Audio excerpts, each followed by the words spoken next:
Hi everyone, my name is Christy and welcome to my Trying a New Makeup Product Every Day series. Today I'm so excited to finally be trying out this cult favorite product.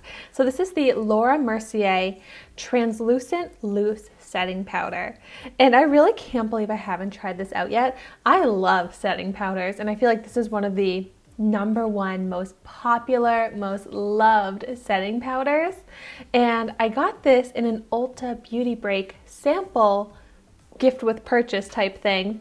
And this is one of the reasons I chose that gift with purchase, because I've just been wanting to try this out for so long. So this retails for $39 in the full size.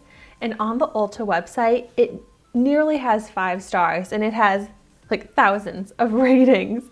So I am very hopeful that I'm gonna love this. It says it has a 16-hour matte finish, weightless texture, no photo flashback. It comes in 3 different shades. I have here the translucent shade, the lightest shade. So before I actually apply this to my face, I want to quickly apply my concealer because I always use a setting powder with my concealer. I'm using the Tarte Shape Tape, because I definitely crease on my under eyes if I don't set with a powder. So I always like to test the powders out with my Tarte Shape Tape concealer.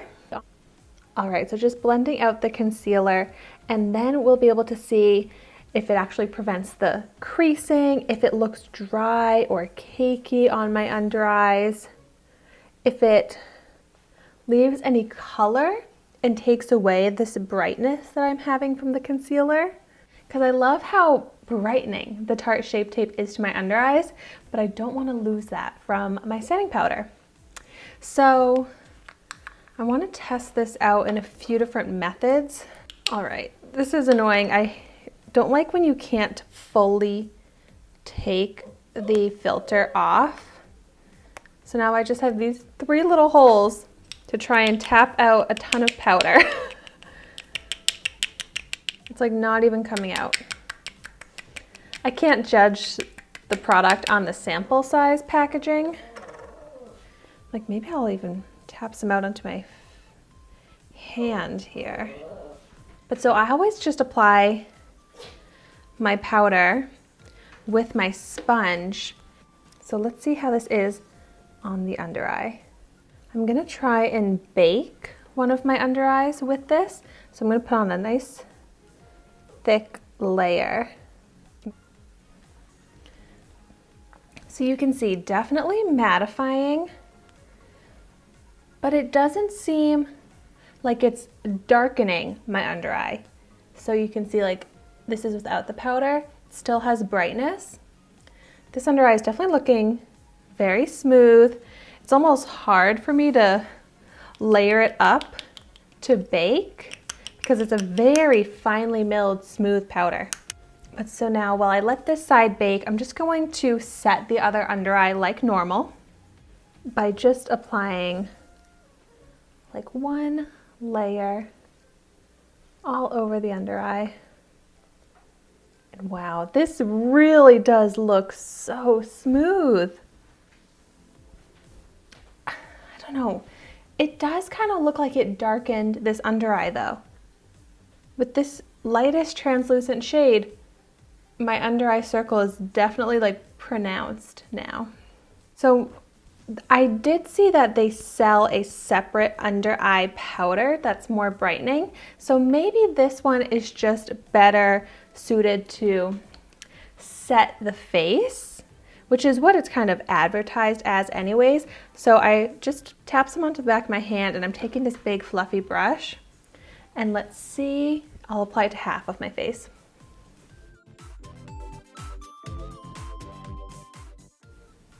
Definitely mattifying with a very soft airbrushed finish that looks really pretty. It might be a little hard to see the difference in the sheen, but so here's the side with the powder versus without it. And this side, it's definitely mattified, but a nice soft matte that looks really undetectable. Like there's really is no cakiness, no visible powder, but it looks very soft and smooth, exactly what I would want from my setting powder.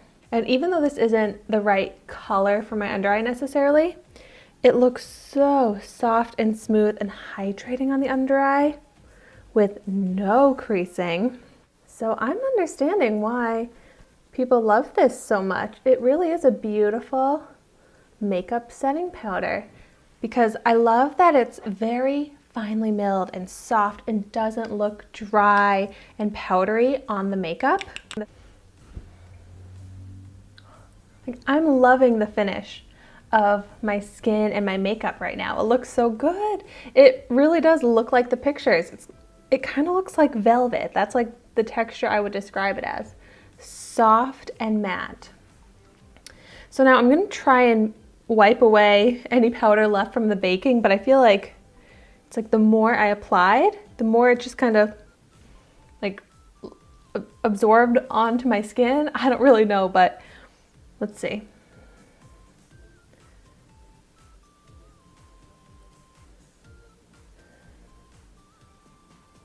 It's hard to see any difference in the two under eyes with the baking versus without it because both are looking smooth with no creasing. So I don't even think you need to bake with this, but definitely like no creasing in my smile lines. So it is a very beautiful, just classic setting powder. And I like it, I have no complaints, but I just have tried other setting powders that I like just as much for a fraction of the price. The one that's coming to mind right now is the Lottie London setting powder that I tried out not too long ago that I absolutely love. So while this Laura Mercier translucent loose setting powder is good, I just don't think you need to spend $39 to get a good loose setting powder. But I still always love trying out those top rated cult favorite type products to really see what the hype is about and see if I've been missing out. And in this case, I don't feel like I've been missing out because I have setting powders that do this exact same thing. But I would definitely be very curious to hear your thoughts on this setting powder in the comments down below if you've tried it out. And let me know if you think it's worth the hype, if you think it's better than any other setting powder. But as always, thank you so much for watching my video today. Be sure to like, comment, and subscribe to my channel so you can see the makeup that I try every day. And I will see you tomorrow in my next video.